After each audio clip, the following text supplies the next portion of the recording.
नमस्कार दर्शक बंधु काली ओडिशार पाणीपाग केमिति रहिबो केउं जिल्लारे वर्षा वज्रपात घड़घड़ी जोर पवन और प्रचंड खरा संभावना रही केउं जिल्ला को जारी होइछि येलो और ऑरेंज वार्निंग। वीडियोटी भल लगिले लाइक करंतु एवं चैनल को सब्सक्राइब करी बेल आइकन दबांतु जहा द्वारा समस्त पाणीपाग अपडेट सबुठारु प्रथमे आपनक पाखकु पहुंची पारिबो। आसंतु जानिबा आईएमडी रो पूर्वानुमान अनुसार कालीर संपूर्ण पाणीपाग अपडेट। भारतीय पाणीपाग विभाग पक्षरु प्रकाशित उपग्रहरु मिलिथिबा चित्ररे पूर्व मध्य बंगोपसागर उपरे एक लो लेवल सर्कुलेशन बा एलएलसी सक्रिय थिबा देखा जाउछि। एही प्रणाली प्रभाव रे बंगोपसागर रे व्यापक मेघ संचार होइतिबा बेले पूर्व भारत और ओडिशा उपरे वर्षार अनुकूल परिस्थिति सृष्टि होइछि। एहा सह पश्चिमी झड़ बा वेस्टर्न डिस्टर्बांस उत्तर पश्चिम भारत उपरे सक्रिय रहिछि। एहार प्रभाव रे उत्तर भारत रे वज्रपात सह वर्षार संभावना रहिछि। ओडिशा समेत पूर्व भारतर विस्तृत अंचल उपरे घन मेघ देखा जाउथिबारु आगामी 24 रु 48 घंटा मध्यरे हालुकारू मध्यम वर्षा केतेक स्थान रे प्रबल वर्षा एवं वज्रपात हेबार संभावना रहिछि।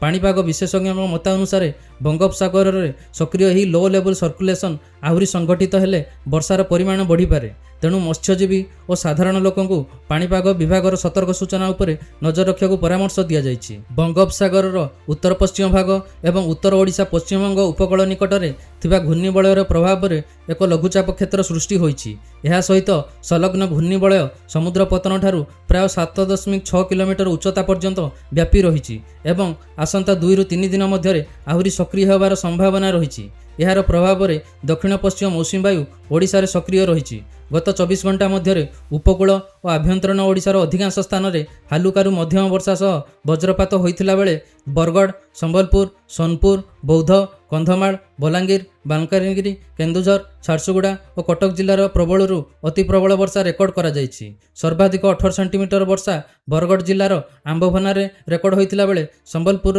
जजुमरारे 13 सेंटीमीटर, अत्ताबिरारे 12 सेंटीमीटर एवं वीर महाराजपुर रे 11 सेंटीमीटर वर्षा होइछि। तापमात्रा दृष्टि बालेश्वर, झारसुगुड़ा, संबलपुर रे सर्वाधिक 34 डिग्री सेल्सियस रेकर्ड होइथिला बेले बौद्धरे सर्वनिम्न 19.7 डिग्री सेल्सियस तापमात्रा रहिछि। पाणीपाग विभागर सूचना अनुसार नवगठित लघुचापर प्रभाव रे आगामी किछि दिन धरी राज्यर अनेक अंचल रे वर्षार प्रकोप जारी रहिबो। केतेक स्थान रे प्रबल वर्षा, वज्रपात और घंटा प्रति 40 रु 50 किलोमीटर बेगरे पवन बहिबार संभावना रहिछि। चालंतु एबे नजर पकाइबा ओडिशार आसंता 3 जुलाई रो पाणीपाग स्थिति उपरे।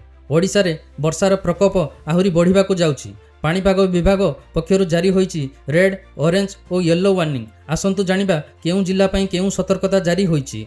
आसंता काली राज्यर दक्षिण और पश्चिम ओडिशा रे प्रबल वर्षार संभावना रहिछि। सर्वाधिक विपद थिबा जिल्ला पई रेड वार्निंग जारी होइछि। कोरापुट और मालकानगिरी जिल्ला रे अति प्रबलरू अत्यधिक प्रबल वर्षा अर्थात 20 सेंटीमीटर अधिक वर्षा होई पारे। एही जिल्ला रे बन्या, भूस्खलन एवं जलबंदी परिस्थिति सृष्टि हेबार आशंका रहिछि। ऑरेंज वार्निंग जारी होइछि नवरंगपुर, कलाहांडी, रायगड़ा एवं गजपति जिल्ला पई। एही अंचल रे प्रबलरू अति प्रबल वर्षा सहित वज्रपात और दमका पवनर संभावना रहिछि।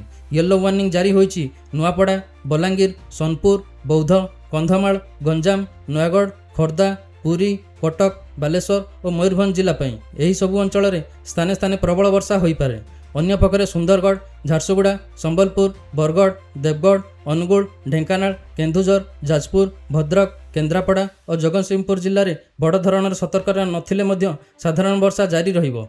पाणीपाग विभागर परामर्श अनुसार प्रबल वर्षा समय नदी और नाल निकट को न जिबा, पहाड़िया अंचल सतर्क रहिबा एवं अनावश्यक यात्रा को एड़ाइबा उचित। आउ एक गुरुत्वपूर्ण कथा दक्षिण ओडिशा रे एही वर्षार प्रभाव अधिक रहिबारु प्रशासन और साधारण लोकंकु सजग रहिबाकु परामर्श दिया जाइछि। चालंतु एबे नजर पकाइबा ओडिशार आसंता 3 जुलाई रो सर्वाधिक तापमात्रा पूर्वानुमान उपरे। आसंता काली 3 जुलाई सारा ओडिशार दिनर तापमात्रा यथेष्ट कम रहिबो। सारा ओडिशा रे पागर पड़ परिवर्तन देखा जिवो। अधिकांश जिल्ला रे सर्वाधिक तापमात्रा 26 रु 29 डिग्री सेल्सियस मध्य सीमित रहिबो। एहार प्रमुख कारण हेउछि उत्तर पश्चिम बंगोपसागर रे सक्रिय घूर्णिबलय जहाँ आसंता 24 घंटा मध्य लघुचाप क्षेत्र में परिणत होबार संभावना रही।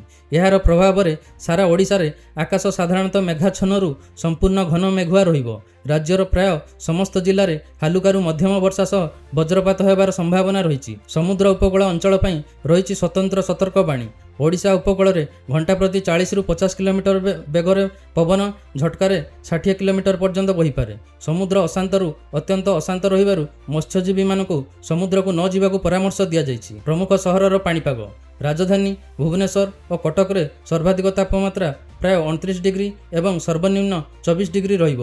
ଦିନସାରା ଘନ ମେଘ ସହ ମଧ୍ୟମ ଧରଣର ବର୍ଷା ହେବାର ସମ୍ଭାବନା ରହିଛି। ଭଦ୍ରକ ସମେତ ଉପକୂଳ ଜିଲ୍ଲାଗୁଡ଼ିକରେ ତାପମାତ୍ରା 28ରୁ 29 ଡିଗ୍ରୀ ମଧ୍ୟରେ ରହିବ। ହାଲୁକାରୁ ମଧ୍ୟମ ବର୍ଷା ସହ ପବନର ବେଗ ଅଧିକ ରହିପାରେ। ସେହିପରି ସମ୍ବଲପୁର, ଝାରସୁଗୁଡ଼ା ସମେତ ପଶ୍ଚିମ ଓ ଆଭ୍ୟନ୍ତରୀଣ ଓଡ଼ିଶାରେ ସର୍ବାଧିକ ତାପମାତ୍ରା 26ରୁ 28 ଡିଗ୍ରୀ ମଧ୍ୟରେ ରହିବ।